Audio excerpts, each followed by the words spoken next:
Euh, bon retour. Écoute, dans ce module-là, on va parler plus ou moins de la violence, mais les types de violence, on va les distinguer un peu. Mais avant de commencer, je tiens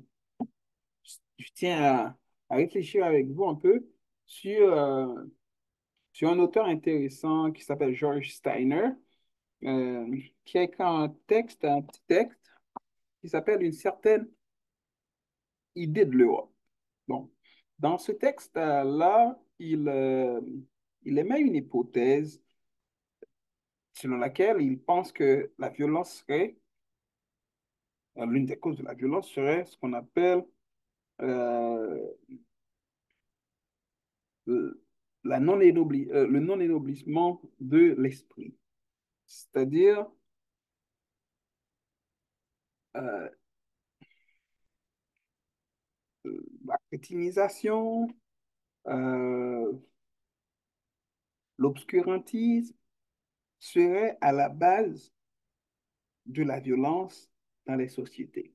Bon, il dit, enfin, je le cite, une société qui ignore l'énoblissement de l'esprit, une société qui ne cultive pas de grandes idées humaines, finira une fois de plus dans la violence et l'autodestruction. Que, euh, qu'est-ce qu'il entend par ça? Par cela, quand on parle de l'énoblissement de l'esprit, on parle de, de l'investissement dans le savoir, dans la littérature, dans les sciences, dans les arts, dans la culture. Donc, on peut, on peut se demander aujourd'hui, euh, en fait, on peut faire l'exercice ensemble, vous et moi. Combien de banques de bolettes qu'il y a en Haïti présentement?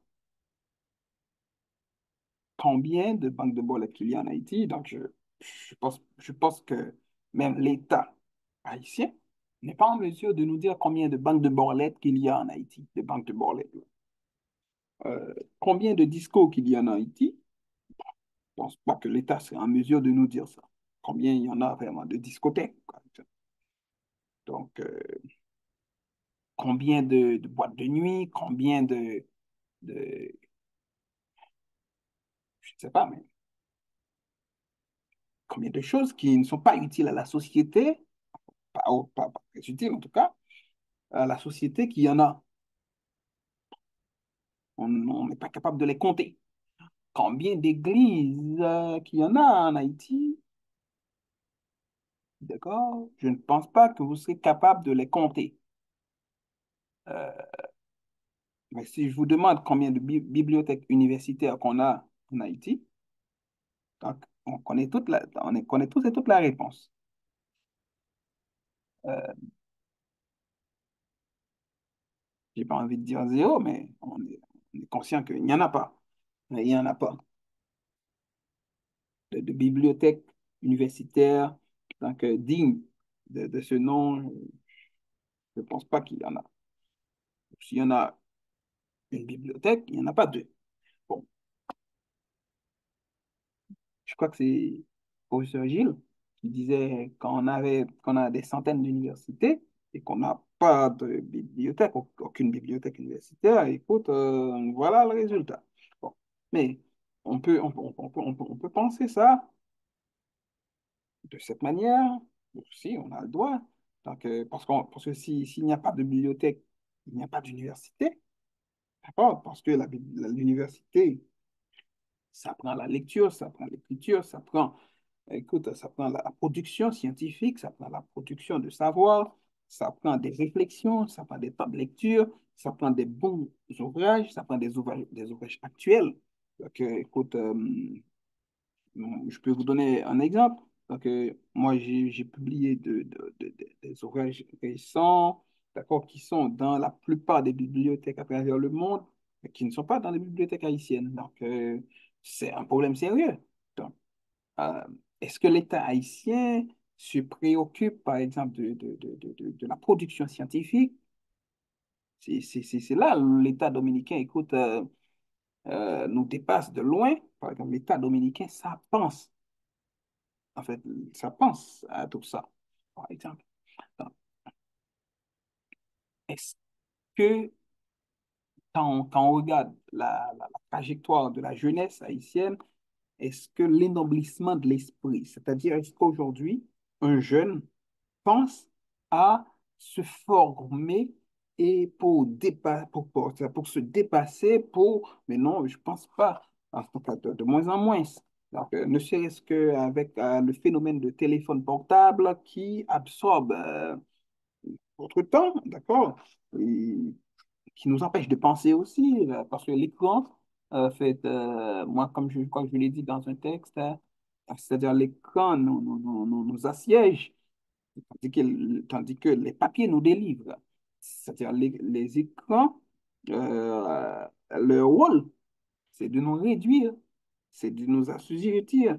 Donc, on ne peut pas se libérer de ça. Il faut se libérer de ça. Si on veut produire, il faut avoir un contact avec le livre papier. Il y a rien ne remplace le livre papier. Donc, on peut toujours faire, écoute, tout ce qu'on veut, mais rien ne remplace ça, le livre papier. Bon, moi, par exemple, le dernier article que j'ai publié avec Peterson Vincent, et puis la revue m'a écrit pour me demander mon adresse pour m'envoyer une version papier. Je lui ai dit, écoute, mais vous m'avez donné accès à la version écoute, numérique, est-ce que j'en ai besoin réellement? Il me dit, mais non, monsieur, rien ne remplace la version papier. Et puis là, je peux vous faire une vidéo tantôt, là, mais j'ai reçu la version papier de la revue. Et bon, c'est vrai, quand je l'ai en main, c'est pas la même sensation, c'est pas le même feeling qu'on a la version papier. Donc, pour vous dire quoi? Pour vous dire que maintenant, quand on regarde cet éclatement social qu'il y a en Haïti, cette désorganisation sociale, il faut se poser la question, quelle est la place de l'éducation, de l'instruction, de l'énoblissement de l'esprit? Est-ce que, par exemple, le sénateur de l'Artibonite, la Tortue, ou n'importe quel autre sénateur de la Sierra d'Elva, écoute, ou n'importe quel autre sénateur dans n'importe quel autre département, est-ce que, par exemple, ils ont pensé un instant à créer des bibliothèques, par exemple, à renforcer les, les organismes qui plaident pour ce qu'on appelle l'énoblissement de l'esprit, qui plaident pour la culture, par exemple. Écoute, vous connaissez la situation mieux que moi. Les jeunes dans les départements, dans les quartiers sont armés par les autorités, par les maires, par les députés, par les magistrats, par les sénateurs, par les présidents. C'est-à-dire, au lieu de compter sur l'élite dirigeante pour nous éclairer, bon, naturellement, ce serait une erreur de penser qu'ils pouvaient nous amener à bon port, vu que, par exemple, eux, ils sont le symbole de l'obscurantisme. Donc, au lieu de penser de nous amener, de nous conduire à bon port, la jeunesse se trouve armée par ses propres dirigeants. Bon. Donc, une hypothèse osée sur la cause de la violence serait, à mon avis, ce qu'on appelle la faillite de l'intelligence en Haïti. La faillite de l'intelligence, ce que j'appelle la faillite de l'intelligence, que l'intelligence n'a pas la gain de cause, n'a pas gain de cause. L'intelligence n'a pas le gain de cause, l'intelligence n'a plus de valeur, l'intelligence est dévalorisée. Donc, regardez même dans les universités, dans les facultés par exemple, ceux qui dirigent ne sont pas ceux qui sont les plus intelligents ni les plus performants. Généralement, c'est l'inverse.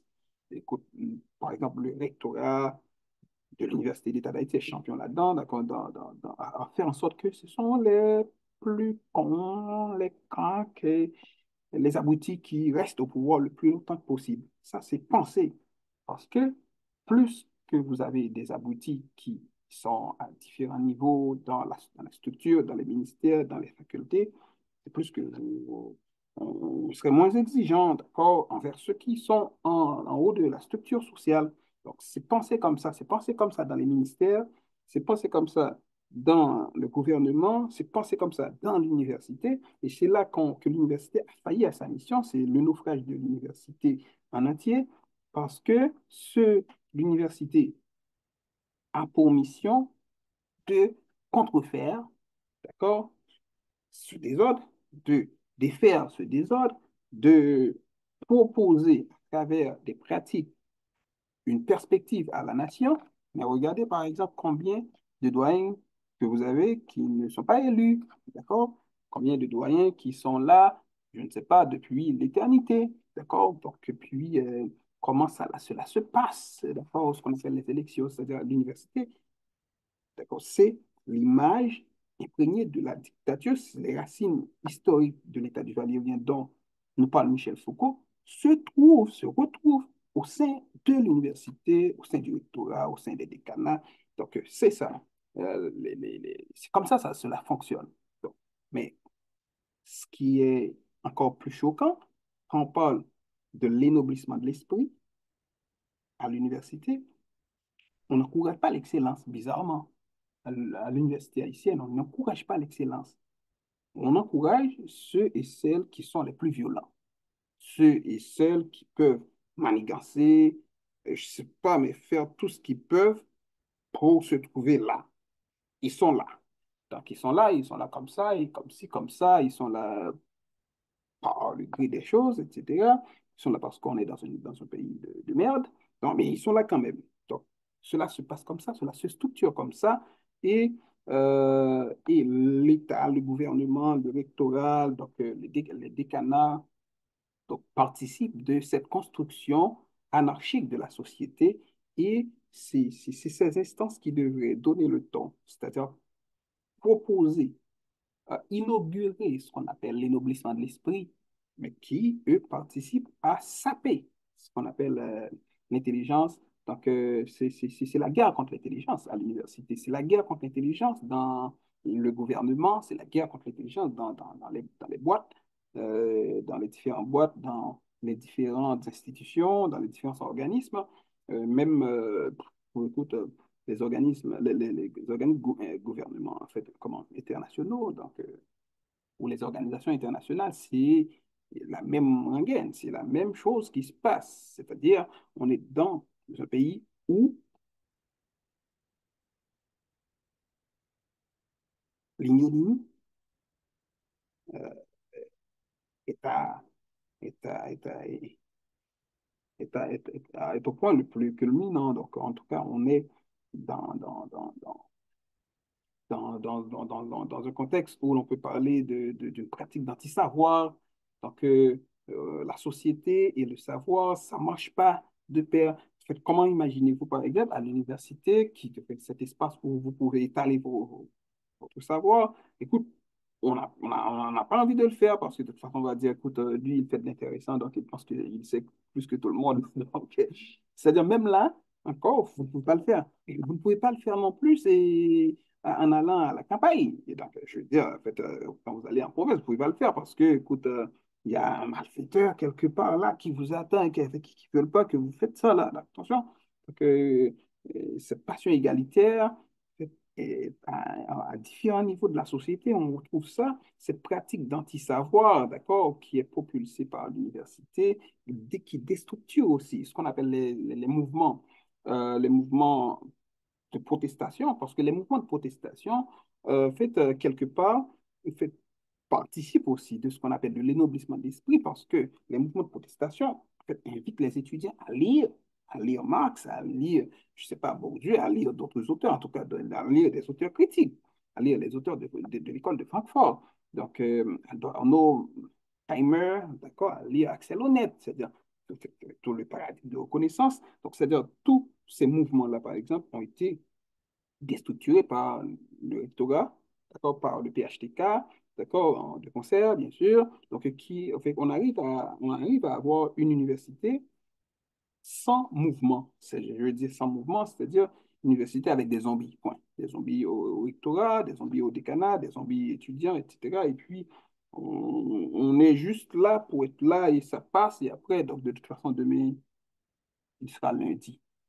Après, il sera mardi. Après, il sera mercredi, ainsi de suite. Donc, c'est quelque chose qui est pensé. Parce que, écoute, le système occidental, dans ce qu'on appelle la division internationale du savoir, fait participe de tout ça, pense cela. Écoute, on a bien compris que les facultés des sciences sociales en Haïti représentent en vrai l'avenir de la nation. C'est-à-dire, c'est des avant-gardistes, mais aussi c'est cet espace qui propose une autre manière de penser la société. C'est cet espace qui fait la promotion pour l'énoblissement de l'esprit. Donc, quand on voyait avant un étudiant de la faculté de technologie, on savait on savait, on pensait qu'on avait, par exemple, un savant. D'accord? C'était valable pour la faculté de sciences humaines, l'école normale supérieure, etc. Mais de plus en plus, vous comprenez ce qui arrive. Donc, écoute, c'est-à-dire vous ne pouvez pas étudier la violence, en d'autres mots, sans comprendre ce mécanisme de déstructuration de l'université en Haïti, de déstructuration de l'école primaire secondaire, de déstructuration du savoir en soi sur le reste de la société. C'est-à-dire, si on a une société qui ne propose, c'est-à-dire on a des institutions qui ne proposent rien, donc la violence, c'est normal que la violence soit au plus haut niveau, comme ça, en fait, soit à la mode, que la violence soit à la mode, parce que les institutions qui sont là pour proposer des modèles de pensée, de réflexion, qui sont là en tout cas, pour conduire, pour guider la société, ces institutions leaders, mais écoute, ces institutions-là, c'est des institutions qui suivent, c'est des institutions suiveuses écoute, qui répètent ce qui se passe à Cité Soleil, qui répètent ce qui se passe à Tibois ou ce qui se passe dans les gangs, etc. Donc, quand on regarde la façon dont on gouverne les institutions, l'université, y compris, donc, il n'y a pas de grande différence de ce qui se passe dans les gangs. Donc, parce que cette culture de violence imprègne les structures sociales à tel point que, par exemple, c'est la loi du plus fort partout. La loi du plus fort partout. Donc, la loi du plus fort veut dire la loi du plus fort, et puis la loi du plus fort nous réduit à ça, donc à une société où l'état de droit, d'accord, fait défaut. Donc, ce qu'on a présentement. Bon, dans mes récentes recherches, donc, j'ai discuté de l'influence des gangs armés sur la construction identitaire des jeunes.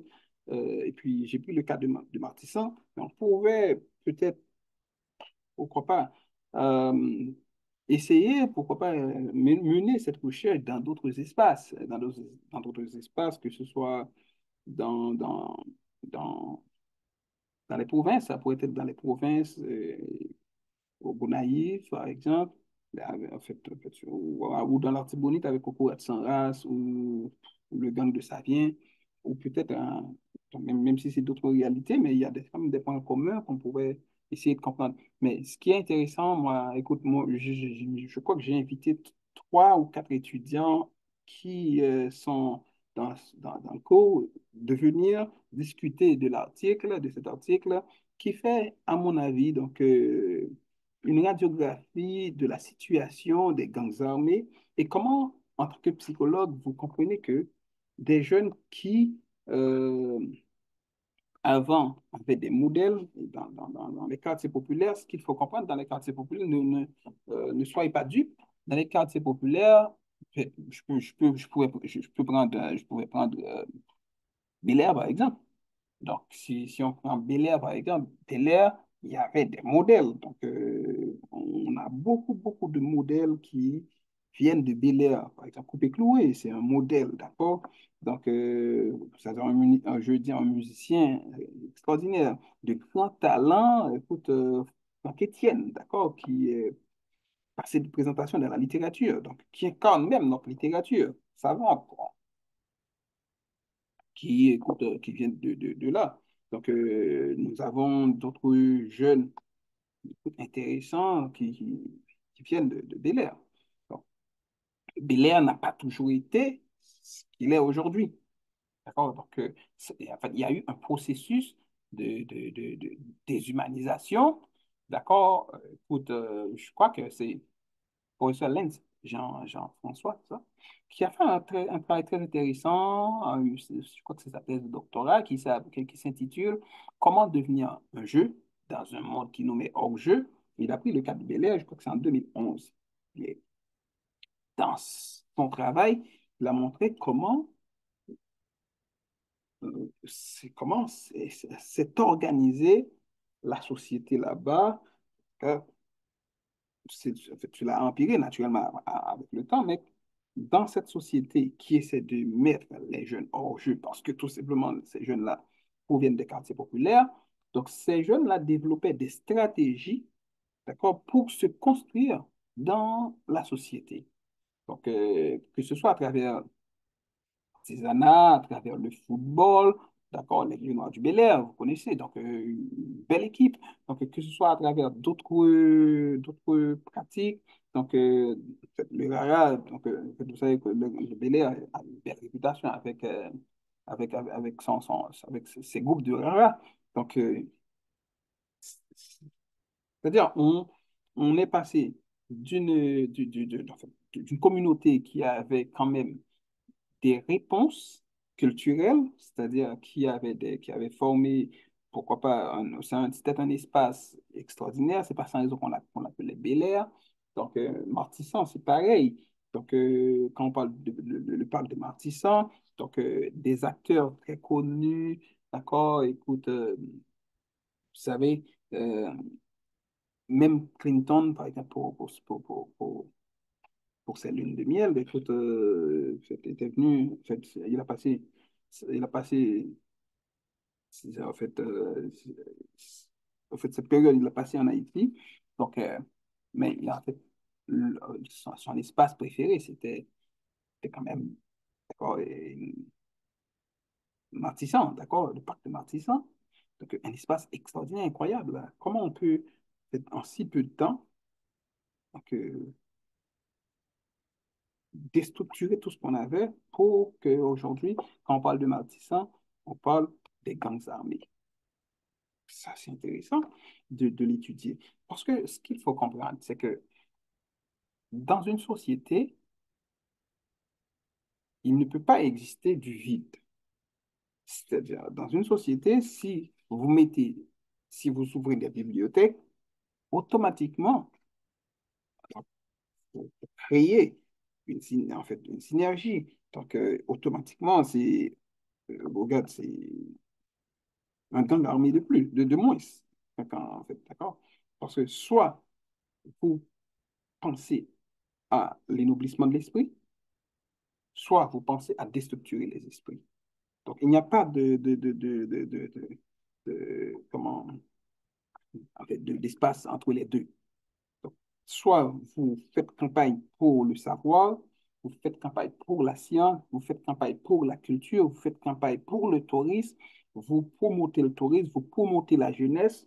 Soit, si vous ne le faites pas, automatiquement, vous faites l'inverse, c'est-à-dire vous laissez un espace pour ces bandes armées et pour ces organisations de malfaiteurs, donc pour ces groupes-là, parce que les jeunes ne peuvent pas vivre sans des modèles. Moi, en fait, quand j'étais les jeunes, j'avais pour modèle, d'accord, ceux qui savaient écrire, par exemple. Ceux qui savaient écrire, mes professeurs de littérature me marquaient beaucoup. Beaucoup, mes professeurs de français, écoute, me marquaient beaucoup. Et puis, écoute, j'adorais, en fait, un peu dans ce modèle, j'adorais mes professeurs de chimie, d'accord, parce que c'était l'une de mes matières préférées, l'anglais. Mais, en fait, quand on grandit dans un quartier, dans une communauté, que l'on veuille ou non, on voit des gens. On voit des gens, en fait, là, je parle dans la société haïtienne où la proximité entre les gens, entre les membres de la population, écoute, est caractéristique. Donc, mais quand on regarde les jeunes, et c'est ça tout le but de notre recherche. Quand les jeunes, avec les jeunes, quand ils et elles regardent en fait, ils grandissent, ce qu'ils voient, ce n'est plus, ou ce ne sont plus les avocats, les professeurs d'école secondaire ou primaire, ce ne sont plus les professeurs d'université, ou ce ne sont plus les médecins, d'accord, ou ce qu'on appelle les notables. Ce ne sont, écoute, ce ne sont plus ces gens-là qui sont les modèles. En tout cas, quand l'État, parce que l'État a toujours besoin des médiateurs. Vous savez que l'État n'est jamais proche de la population. Dans sa façon même, la création même de l'État haïtien, c'est toujours une entité qui est d'un côté et le peuple d'un autre. Avant, ce sont ces gens-là qui faisaient ce qu'on appelle la médiation dans les quartiers, que ce soit les quartiers populaires, que ce soit d'autres quartiers ou dans les communautés campagnardes, en tout cas dans ce qu'on appelle le milieu paysan, c'était les notables, d'accord? C'était par exemple celui qui a un brevet dans, le cadre- en fait, dans la communauté, qui parlait au nom de la communauté. C'était quand on devrait traiter, ou du moins quand on devrait faire quelque chose dans la communauté, c'était monsieur là, monsieur Joseph, qui est avocat, d'accord, au barreau de Port-au-Prince, c'est lui qui représentait la communauté. En tout cas, les jeunes qui grandissaient, ils disaient, écoute, écoute, regarde, c'est un modèle, c'est inspirant. Ces personnes-là étaient inspirantes parce que tout simplement, écoute, on rêvait d'être médecin en Haïti. On rêvait d'être médecin, même celui-là qui n'avait pas une fa qui n'était pas issu d'une famille riche, il disait, écoute, mais je veux être médecin, je veux être avocat, je veux être agronome, ingénieur, etc. En tout cas, il y avait toute une liste de professions en fait, qui inspiraient les jeunes. C'était légitime. Mais de nos jours, les jeunes comprenaient, écoute, quand les ONG, quand les organismes, que ce soit dans les organismes internationaux, les organisations internationales, que ce soit la primature, le gouvernement, quand ils voulaient traiter, ils ne traitent pas avec ces personnes-là. En tout cas, ces personnes-là ne sont plus des interlocuteurs valables. Ceux qui deviennent des interlocuteurs valables dans les communautés, ce sont écoute, à notre grande surprise, les chefs de gang, d'accord, c'est barbecue, c'est Tilapli, c'est etc., comment on aborde sans jeu, etc. C'est eux qui, écoute, les politiciens sont les premiers à faire des chefs de gang des seigneurs dans les quartiers.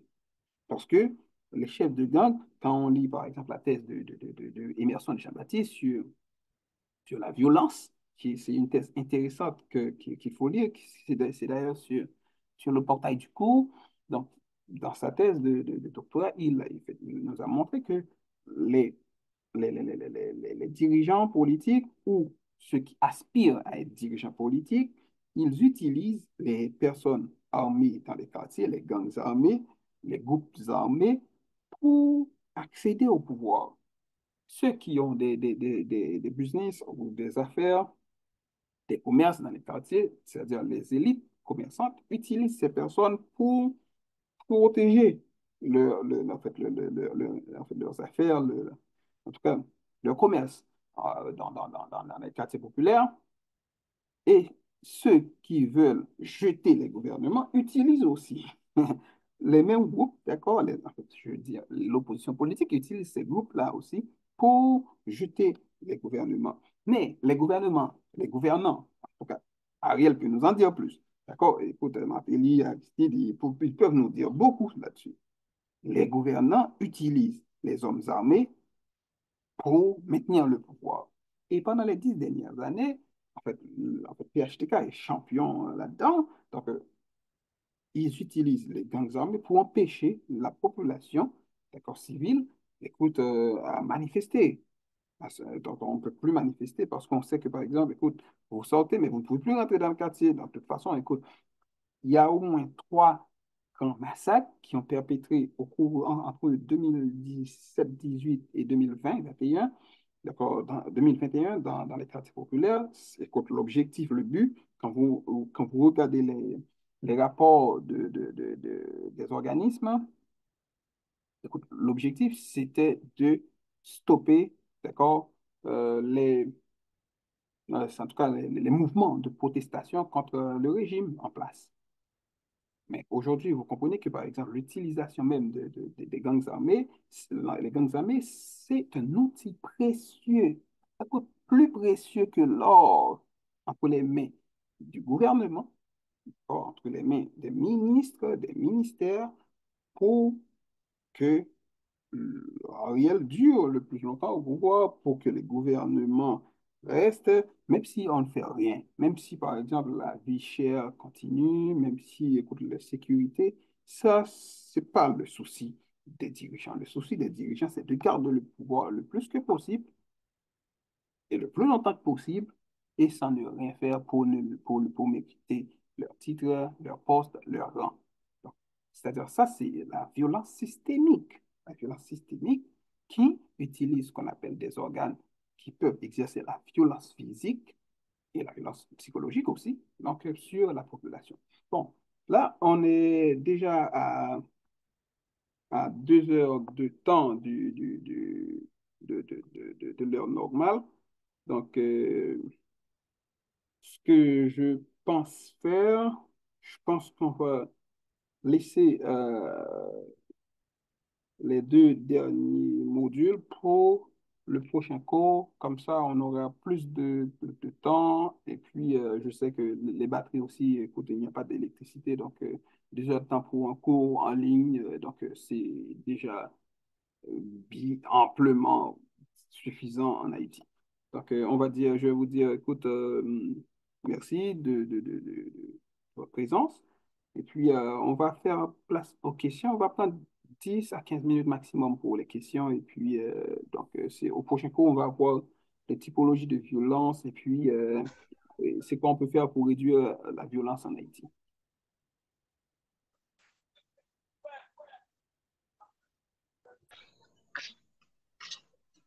J'ai une question, professeur. Oui, Oui, professeur.